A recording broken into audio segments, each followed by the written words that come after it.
Hi po! Ako po si Miss Sunako, ang boses sa likod ng Confession Diary. At welcome po sa channel!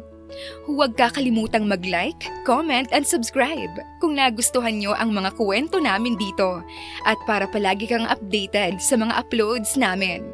So, simulan na natin ang kwentuhan.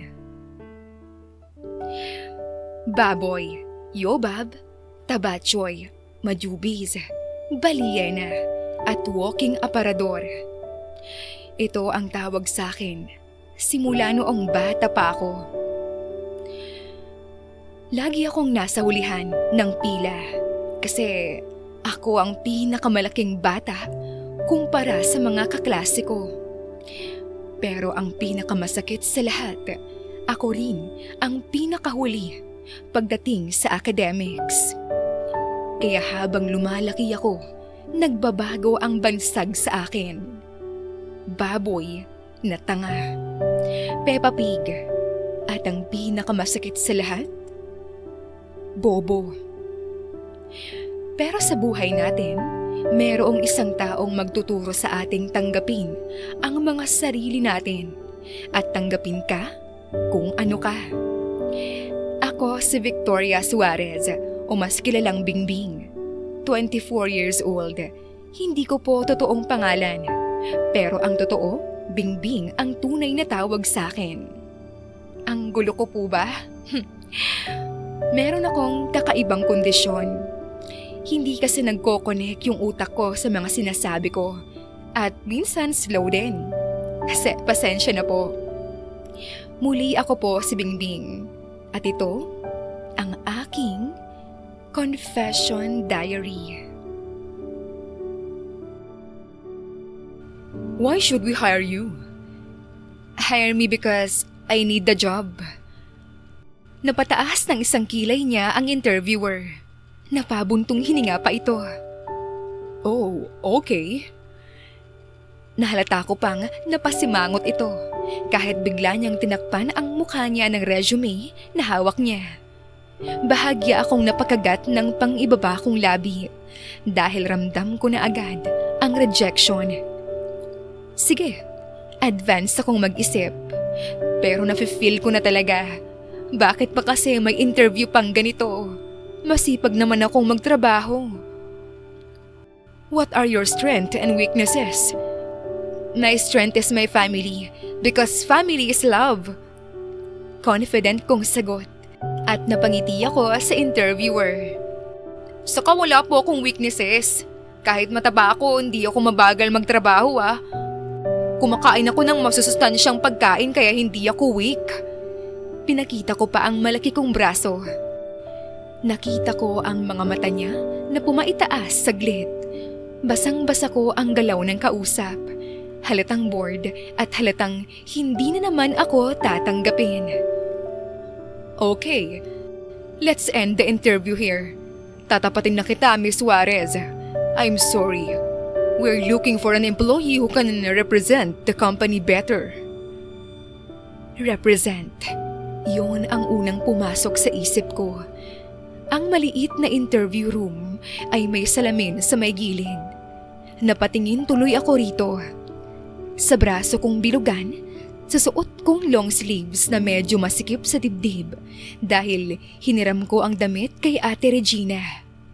Parang nag-connect the dot na at sinampalagad ako ng katotohanan. We need someone confident. Someone articulate. Articulate. Ito rin ang unang pumasok muli sa isipan ko. Alam ko ang meaning niyan. Marunong magsalita. Marunong magpaliwanag. Marunong sumagot ng tama. Ma'am, sumagot naman po ako. Yes, but your answers are too simple. When I asked why we should hire you, you said you need the job. That's not how interviews work. Hindi ko alam kung paano sasabihin sa kanya. Kapag may tanong, sinasagot ko lang kung ano ang tanong. Kailangan ko naman talaga ng trabaho. Kaya nga ako nag-a-apply. Meron bang nag-a-apply na hindi kailangan ng trabaho? You have to sell yourself. Sell myself? Hindi naman ako isang produkto. Masipag po ako. Hindi po ako pala absent. Marunong po akong sumunod sa instructions. Tahimik lang siya. Nakatingin lang sa akin. Parang may kulang pa. Palaging may kulang. Kapag kinakabahan ako, mas nagugulo ang mga salita sa ulo ko. May mga letrang naguunahan. Minsan, nagpapalit-palit sila ng pwesto. Minsan, alam ko ang sagot pero hindi ko maayos palabasin. Hindi ko talaga maintindihan ang utak ko. I don't think you're fit for the role. Fit? Ang dami ko talagang gustong ipagsiksikan sa salitang yan. Kahit sarili ko. Kaso, hindi talaga kasya kasi hindi ako mapayat. Okay po. Ayokong malaman agad ng mga tao na may dyslexia ako. Iba ang pagkakaintindi ko sa lahat. Pero hindi ako tanga o mangmang. Slow ako at inaamin ko yon. Pero iniisip ko ng mabuti sa utak ko ang mga salita bago ko to bigkasin. Madalas din akong tinatawag na bobo dahil iba ang paraan ng pag-intindi ko sa mga bagay. Hindi ko to sinabi sa kanya. Kaya ayun, palagi na lamang akong failed sa interview at pang 20 ko na ito sa isang buwan. 10 na lang at makokompleto ko na ang kalendaryo. Tahimik kong kinuha ang resume ko. Ito yung resume na ilang beses kong inulit i-type dahil napagpapalit ko ang mga letra. Pinacheck ko pa ang mga ito kay Ate Berta, ang isa kong ate, kasi natatakot akong may maling spelling na naman. Paglabas ko ng building, doon ko lang naramdaman ang bigat. Hindi dahil hindi ako natanggap sa trabaho, kundi dahil pakiramdam ko, hindi na naman ako naiintindihan. Pero hindi nila alam na hindi ako mahina. Iba lang talaga akong mag-isip dahil sa aking kondisyon. Hindi ko naman kailangan ng validation ng iba. Tanggap ko na rin ang kondisyon ko. Balang araw, may makakaunawa rin sa akin. Yung hindi na magtatanong kung bakit ako ganito. At tatanggapin ako, bilang si Bingbing. Hindi naman ako salat sa pagmamahal ng magulang at mga kapatid. Sa katunayan, mahal ako ng nanay Ibeng ko at tatay Jose ko. May mga ate rin ako na sina Ate Berta at ang sumunod ay si Ate Regina. Ako ang bunso. Pag-uwi ko, nasa sala namin si Ate Regina. Isa siyang school teacher. May maliit siyang space doon kung saan nakaset up ang computer niya para sa kanyang online class.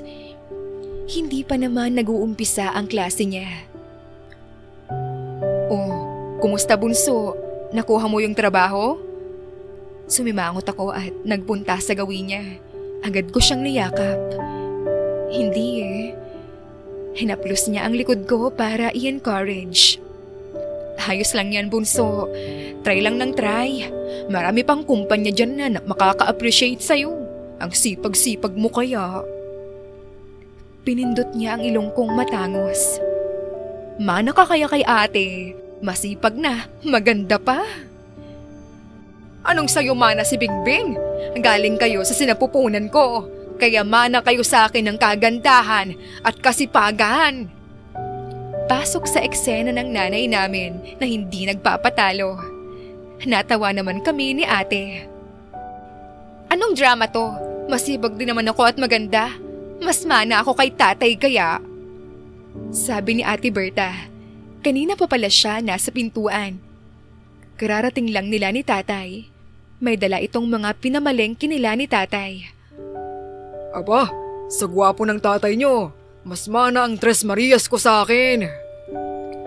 Binaba ni tatay ang mga pinamili nila at lumapit sa akin. Anak, hindi mo naman kailangan magtrabaho eh. Pwede namang ikaw ang mag-manage ng karinderya muna. Saka negosyo natin yon noon pa. May negosyo kaming karinderya at malaki ito kumita dahil nasa sentro ito. Maraming trabahador at may school ding malapit. Halos lahat dito ang puntahan para kumain. Tay, gusto ko kasing kumita ng perang pinaghirapan ko at gusto ko kasing maranasan na magtrabaho sa opisina. Hayaan mo nga, Jose, ang anak mo na yan sa gusto niya. Mainam yan. Matututo siyang tumayo sa sarili niyang paa. Huwag mo nang i-baby si Bunso. Kumamot si tatay sa tuktok niya. Baby bingbing ko pa rin naman si Victoria ko. Natawa ako at niyakap ang tatay ko. Tay, I love you talaga. Hala, nagsiselos ako kapag nilalambing mo si tatay. Yumakap rin si Ate Berta, pati na rin si nanay at Ate Regina. Ganito ang pamilya ko, puno ng pagmamahal. Isang araw, nag-job hunting muli ako. May nakita ako na isang post na wala raw interview at naghahanap sila ng mga matatabang babae. Natuwa ko kasi pasok yon sa qualification ko. Mataba ako? Check. Takot ako sa mga interview? Check. Pero naghesitant ako kasi baka katulad ito ng dati kong napasukan. Doon pala yun sa open-minded ka ba at power. Hindi ko naman minamaliit ito pero hindi kasi yun yung gusto kong trabaho. Ang nakalagay naman sa post, brand ambassador. Wala namang masama kung susubukan ko, kaya pinuntahan ko na. Pinapila ako sa loob ng gym. Doon ko nakita ang stage at backdrop ng Fruit Tea Iced Tea. May nakasulat, From Big to Brave. Habang nagaantay, may biglang nag-mic test sa harapan. Napatingin kaming lahat at doon ko siya unang nakita. Matangkad, broad shoulders, naka-black training shirt, may whistle sa leeg. Hindi siya sobrang payat, pero halatang fit at may presence. Good morning, ladies and gentlemen. Welcome to the Fruit Tea Fitness Challenge. Ang boses niya ay buo at maganda. Para bang ang sarap niyang kausap. Before anything else, I want you to know something. This is not a weight loss competition. Nagkatinginan ang mga babae, maging ang mga kalalakihang naroon. This is a discipline challenge. A confidence challenge. Hindi namin kayo gagawing iba. Tutulungan namin kayong ilabas kung sino kayo. Hindi ko alam kung bakit, pero parang may kumurot sa aking dibdib. By the way, I'm Peter, head coach. Welcome to the Pretty You. From big to brave, and now, better. Nagpalakpakan ang mga naroon. Itutuloy ko ba to? Okay na rin kasi may pera akong matatanggap sa bawat timbang na mawawala sa akin. May meal prep din kami at may supply ng Fruit Tea Iced Tea. Pwede na. Okay na rin kasi kapag pumayat ako. Kahit hindi manalo, makaka-apply ako ng trabaho. Mas confident at mas bagong bingbing. Kaya napagdesisyonan kong ipagpatuloy na ito. Kahit malaki ang cash prize na 100K, hindi ko na hinangad ito. Sinabi ko na rin sa pamilya ko ang gagawin ko at all out naman ang support nila sa akin. Binilhan pa ako ni Ate Berta ng mga sweatshirt kahit sa ukay-ukay lang. Si Ate Regine naman ay iba't ibang kulay na jogging pants. At si tatay at nanay, binilihan ako ng running shoes. Pero hindi ko inaasahan, unang araw ng training, akala ko mamamatay na ako. Warm up lang to. Come on girls, kaya nyo to. Warm up lang pala ang tawag sa impyerno.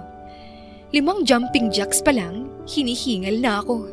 10 squats, parang nanginginig na yung tuhod ko na may sariling desisyon sa buhay. Diyos mio, Marimar. Hindi naging magaan ang fitness journey ko. Kung anong bigat ko, may bigat din sa puso ko. dahil hindi nawawala na kinakantsawan ako dahil nga slow ako. Isang beses, mali ang bilang ko sa reps, saka hindi rin ako makasabay sa mga galaw nila. Malinaw at maayos ang pandinig ko, sadyang hindi ko lang talaga kayang sumabay. Simple counting lang yan, hindi mo pa magawa? Mataray na sambit ng isang contestant. Tumahimik ako. Nararamdaman ko na naman yung jumble sa ulo ko. Mga numerong nagkakapalit-palit, parang dati sa classroom. Pero may boses na sumingit.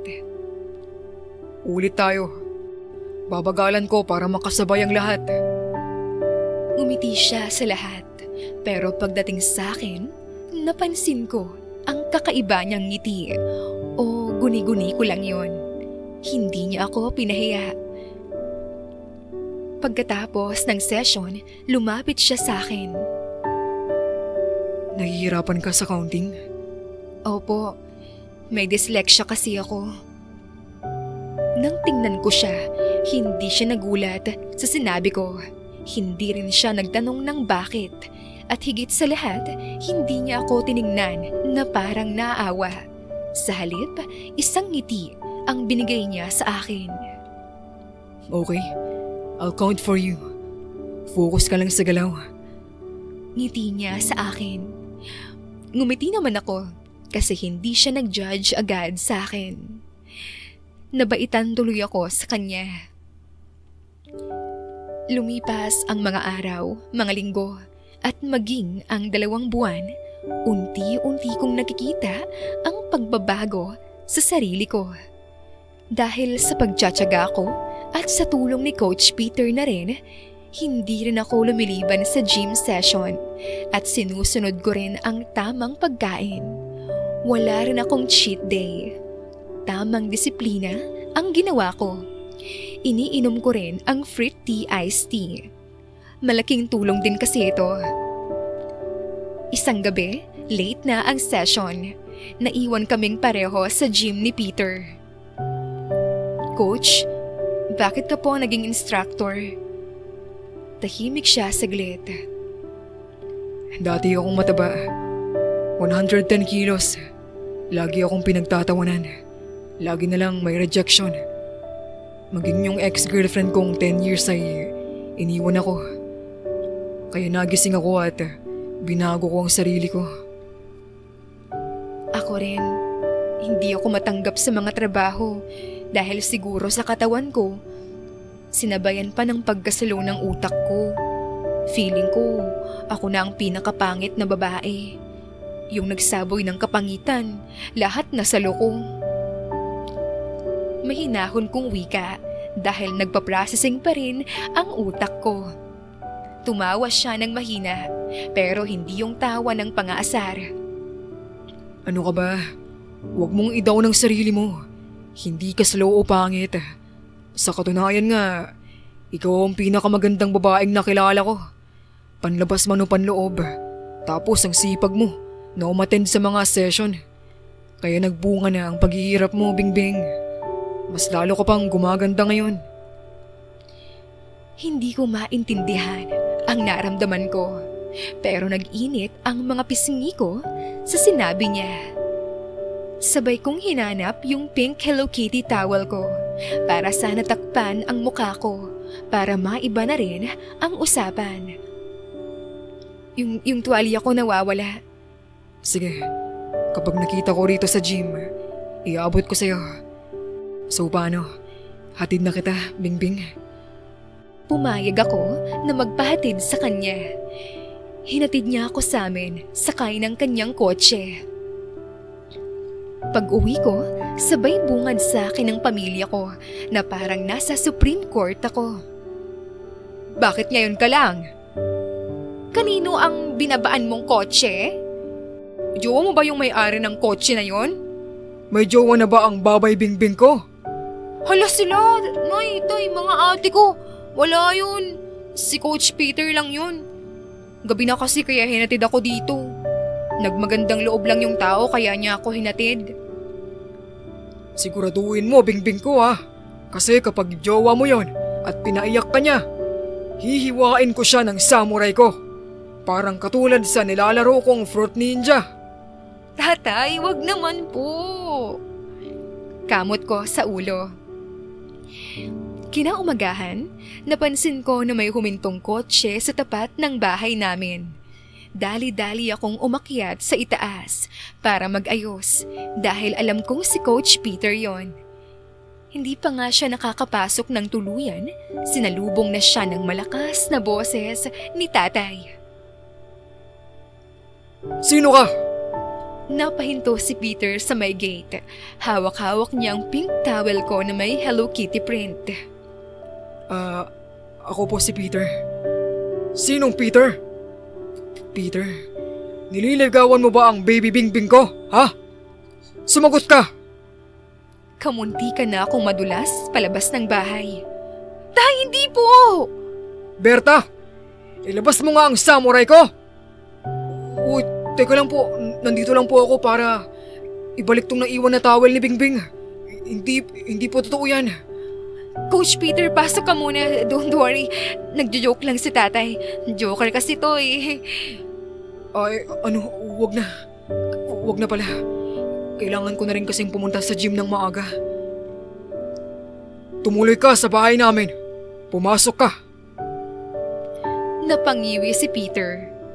Mula na itong nagawa kundi ang sumunod. Naupo kami sa may sala. Pinaupo nila si Peter sa pang-isahang sofa. Para ba itong nasa hot seat? Pinaghandaan naman kami ni nanay ng kape. Kinuha naman ng tatay ang display na samurai namin sa dingding na minana pa niya sa lola naming Haponesa. Binagsak niya ito sa may lamesita sa gitna. Ikinagulat naman ito ni Peter. Umamin ka nga. Nililigawan mo ba itong si Bingbing ko? Tay, ano ba yung tanong mo? Umupo ng tuwid si Peter at huminga ng malalim. Nandito na rin po ako. Opo. Gusto ko po ang anak ninyong si Bingbing. At seryoso po ako sa kanya. Kaya po kung okay lang po sa inyo, pwede ko po ba siyang ligawan? Ha? What? Teka lang, Peter. Joke ba yan? Hindi ako sanay sa ganyan. NBSB ako eh. Baka kasi napapasubo ka lang dahil sa pananakot ni tatay. Totoo yun, Bingbing. Una pa lang kitang nakita, talagang attracted na ako sa'yo. Gusto kita. Seryoso ako sa'yo. Ayun naman pala, may love life na yung bunso namin. Naunahan pa ako. Lumapit si Ate Reggie sa amin at naupo sa tabi ko. Nasa pangmahabaan kasi kaming sofa nakaupo, katabi si tatay. Nako Peter, pagpapayakin mo tong baby namin. Subukan mo lang, kasi hindi lang si tatay ang may samurai no, ako din. Lo? Naku kayo talaga, huwag niyo nang tinatakot itong si Peter. Baka isipin niyang pamilya tayo ng mga mamamatay tao niyan. Sabay-sabay kaming nagulat nang may hawak si nanay na kutsilyo na may dugo pa. Ay, sorry. Dinuguan kasi yung ulam. Dito ka naman ng halian, Peter. Masarap ang dinuguan ko. Walang lansa ito. Sabay tago sa likod ni nanay ng kutsilyo. Matapos ang nakakalokong tagpo ni Peter sa pamilya ko, hinatid ko na siya palabas. I love your family. They are so hilarious but full of love. Yung family ko nasa US na kasi. Pero next year, uuwi na sila. I want you to meet them as well. For sure magugustuhan ka nila. Pero, totoo ba yung sinabi mo sa akin? Baka nananaginip lang ako kasi hindi ako sanay na may magkagusto sa akin eh. Hindi ko inaasahan ang ginawa niya. Hinalikan niya ako sa pisngi. Kinilig ako sa ginawa niya ngayon. Totoo yun, Bingbing. I like you. Hinawakan ko ang pisnging hinalikan niya. Kaya hinalikan ko siya sa labi. Pero light peck lang. Namula naman ang mga pisngi namin at nagngitian. Simula noon, mas pinagtibay pa namin ang namumuo sa amin. Sinagot ko na rin siya noong manalo ako bilang face ng Fritted Iced Tea. Nagbago ang buhay ko dahil pinili kong maniwala sa sarili ko. At si Peter ang taong naniwala rin sa akin. Maraming dumating sa akin na opportunities. Nasali ako sa mga commercials at nakapagpatayo kami ni Peter ng isang maliit na coffee shop na nagpo-promote ng healthy lifestyle. All natural ingredients kasi ang serve ng pagkain sa cafe namin. Hindi nagtagal, nakapagpakasal na rin kami. Ngayon, masaya kaming namumuhay ni Peter kasama ang mga anak namin na sina Dylan at Augustus. Marami man tayong rejection sa buhay natin, pero huwag tayong susuko. Sabi nga sa kasabihan, nasa Diyos ang awa, nasa tao ang gawa. Basta magsipag at magtiwala sa Diyos, makakamit rin natin ang tagumpay na para sa atin. Hanggang dito na lamang po ang kwento ko. Ako si Bingbing. Mataba noon, slow daw, pero hindi kailanman sumuko. At ito ang aking confession diary.